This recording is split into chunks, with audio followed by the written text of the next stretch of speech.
Peace, peace, peace. I'm Mallah-Divine. I'm glad y'all tapping in with me today.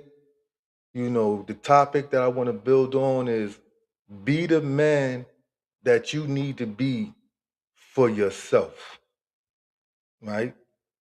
Now, how does that man look to you, right? You can't be the type of person from other people' perspective or expectations of you. You got to be the man that you need to be to do the things that you need to do. However that looks. However that looks, right?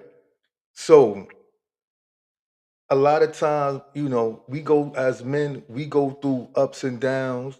We be at different stages and different phases in our life, and we battle a lot of things that most people don't even understand exist. Like just being a black man, like it's so many landmines you have to duck, dodge, and all of that, right? Just to make it back home. And people don't see that. Cause when you outside, man, people be having a bad day sometimes, yo. So you gotta understand that somebody might be offended by your presence. And it's a hard pill to swallow when you like, yo, if I if I be the man that this person want me to be, he's gonna get a monster. He's not even gonna get a man. So it's like you have to strategically know when to let things slide, right? You have to know when to let things slide. But like I said, man, what type of man are you? Most men, right? They become better through adversity, through pain, through crisis, right? In those moments, you are going to develop into the man that you need to be, period, right? Because you need to be fractured at times. You need to be disappointed. You need to be betrayed, right? And it elevates you. It's like what's that? Dragon Ball Z, right? The Dragon Ball Z, the Saiyans, right? Every time they battle a stronger opponent, and if they don't die, they become stronger themselves. So from that ass whooping, it taught them what they could endure and what they need to work on to level up to the next level, right? Same thing with us men. We go through hurt, we go through disappointment, we go through pain because sometimes you are being prepared for what comes next. But let me share this with you. Can you handle it? If you can't handle pain, if you can't handle disappointment, if you can't handle betrayal, you'll never be the man that you need to be for yourself. And if you can't be the man you need to be for yourself, how can you be a man to anybody else? How could you be a lover? How could you be a father? How could you be a community stakeholder when you're not even being the man you need to be to yourself? So be the man that you need to be, not other people' expectations, because you're going to fall short, right? You on your own life journey as well. No matter who comes and goes in your life, no matter, who value you or don't value you. It's just like, unfortunately, I've been to prison before, right? But before I was in prison, you know, I had a lot of value to people, right? I had a lot of value to people. You know, my stuff was in order. If you want to say on some street nigga shit, my gun go off, right? So I had a little money, had a little chicks, had a whip. Well, I had two whips, you know. So I'm moving and shaking. I had value. But once I got locked up, I didn't have that same value to the same individuals that claimed to be down with me. That was the first eye-opening experience, and I went through that at 20 years old. So I learned then that everybody that's with you ain't necessarily with you. And that's just a fact, and it's nothing that you or I or anybody else gonna be able to do about that, right? Because you look for yourself in other people. Me personally, I don't see nothing wrong with that. But you also need to understand that you will be disappointed, right? More people are going to disappoint you than align with your value, your thinking, and how you see and move. It just is what it is. Same thing when I was in the prison environment. I had value. I wasn't no sucker. I wasn't a chump. I wasn't a thief. I had my own stuff, right? All I did was work out, study, and build with civilized men. That's it. So I have value to the people that was around me, and they have value to me. Once I get free, came home, hitting the pavement, I had to create value. I had to create social equity in my character because I know the man that I needed to be. I don't think I'm the man that I need to be in myself yet because my journey is still going forward. It's still progressing. So it still has ups and downs, but I know as a man, I can handle disappointment. I can handle betrayal. I can handle a lack of resources, right? I can handle whatever it is there to handle, even if I need to take a moment to be by myself and whatever process that I go through when I'm by myself, that's me building up that super saiyan up in myself. So when I resurface, when you see this handsome face of mine again, right, you're going to see like, damn, something different about him. He moving a little different. He's seeing a little different. His skin is glowing, right? Because I went through what I went through to be the man that I need to be for whatever leg of the journey that I'm going to go through moving forward. So never be a man that your homies want you to be. Never be a man that a woman wants you to be. Never be a man that even your family might want you to be, right? Because they all are seeing you from their perspective and expectations of you. That's it. So when you shatter that false precept that they have about you, your value lessens in their eyes, right? But they don't realize that, yo, whatever you saw or you thought, that just was a version of me on my journey to where I want to be, right? It's like the infinity effect, right? So it's this imagine two mirrors, right, of yourself, and you see how far each mirror of yourself go. It's infinite, right? But each one of those mirrors is actually real. That's you along your journey. And your journey don't just never stop. And I'm talking about your journey of growth, your journey of development, right? Your needs, what you need supersedes everybody else needs. And nobody know what you need but you. So be the man that you need to be, man. Because like I'm gonna tell you, When all else fails, everybody will turn on you. Everybody. You'll be by yourself looking like, damn.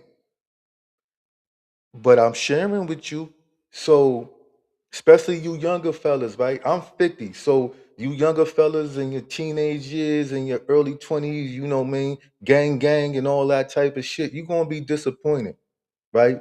Especially if you're looking for yourself and other people, which you supposed to do. You should never fuck with anybody and see them less than you see yourself.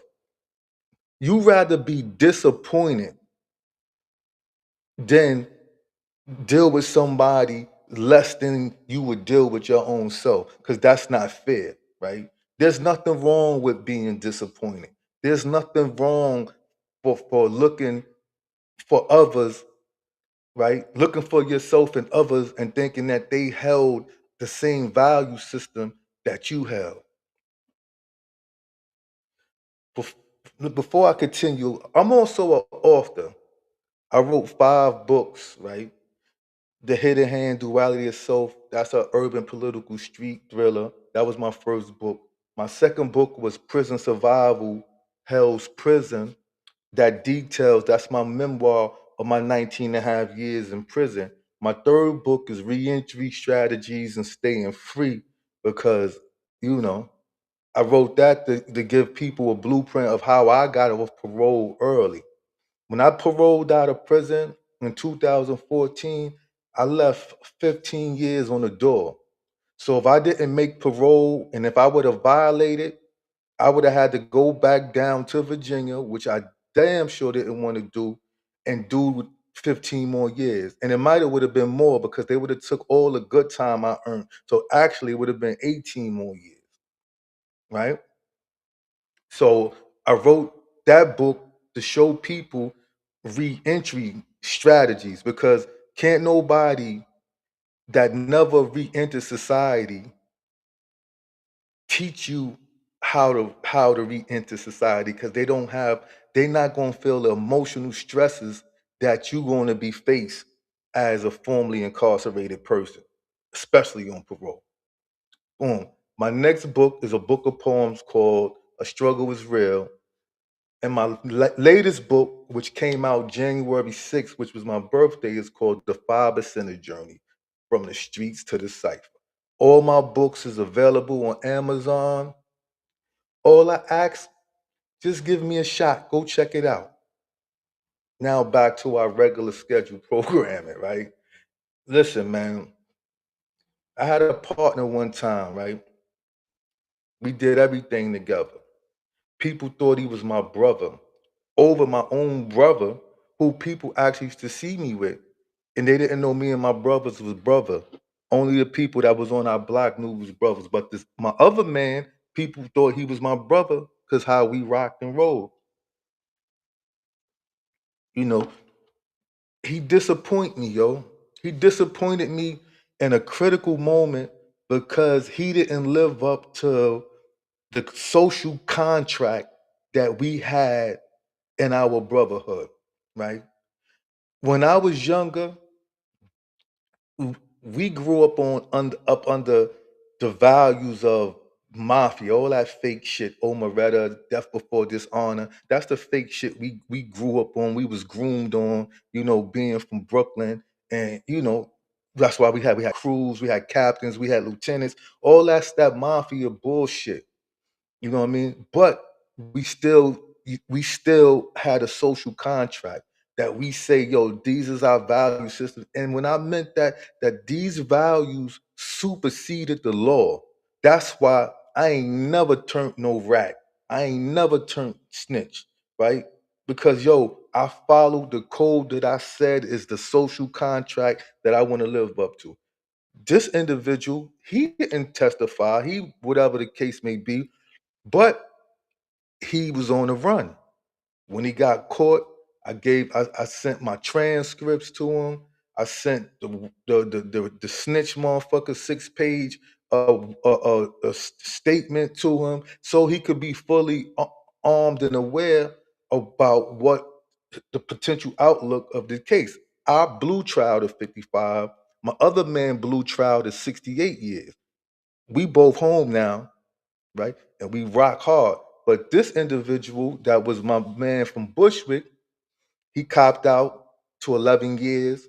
In Virginia, I think 5 years, 9 months, killed 11 years. If I'm mistaken, if it's 6 years and 9 months, jump in the comments and let me know. All those that was under the old law in Virginia. You new law cats can't tell us nothing, right? This is for strictly the old law cats. You know what I mean? That went up for parole. While we was there, I'm on, like I said, I'm on compounds. I don't hear nothing from them. We all 5%ers. I run across other 5%ers. They be like, yo, we see mad pictures of you. We seen, they seeing a version of me that don't exist because I'm 30, I'm like 31, 32 now. So whatever they seeing somebody that's 20 and 19, that version of me been gone. But they was seeing pictures that this fella had that supposed to be my brother. So didn't hear from him, whatever. He went home. I'm still locked up. So I was locked up before him for 5 years, sent him all my paperwork, but he could make a good choice. He was locked up for how long he was locked up. I still was locked up. He went home, right? I think in like '07. I'm still locked up. I'm still looking, potentially not coming home to 2024, 2025 type shit. Never wrote me. Never sent me no money, never wrote me. I don't even know where he at, right? Never checked in with my people, right? None of that. None of that.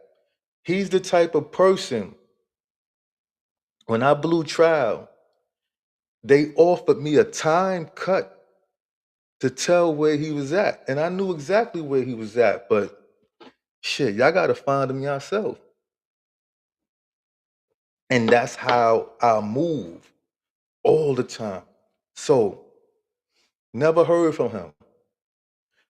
Start doing what I'm doing out here. I came home in 2014. I felt like, damn, this is a person that,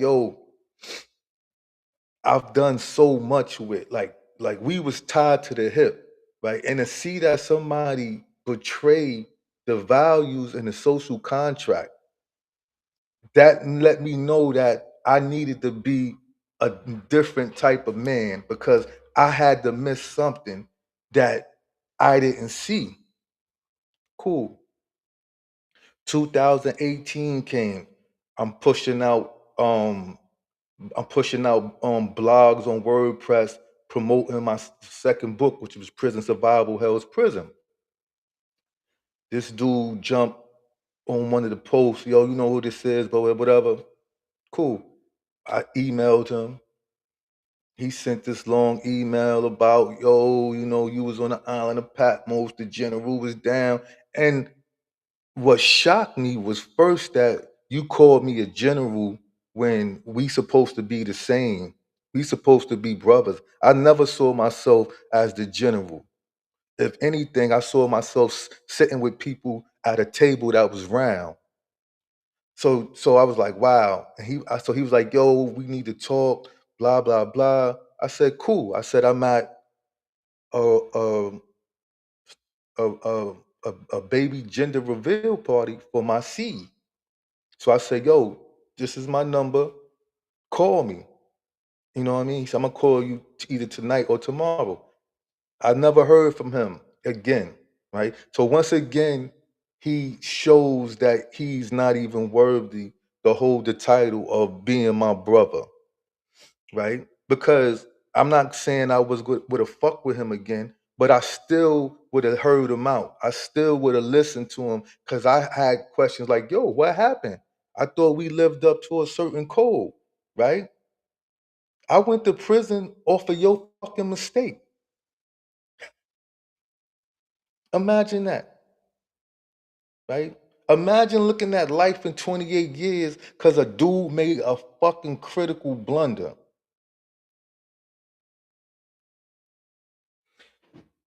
Once that let me know right there that everybody can't run a mission.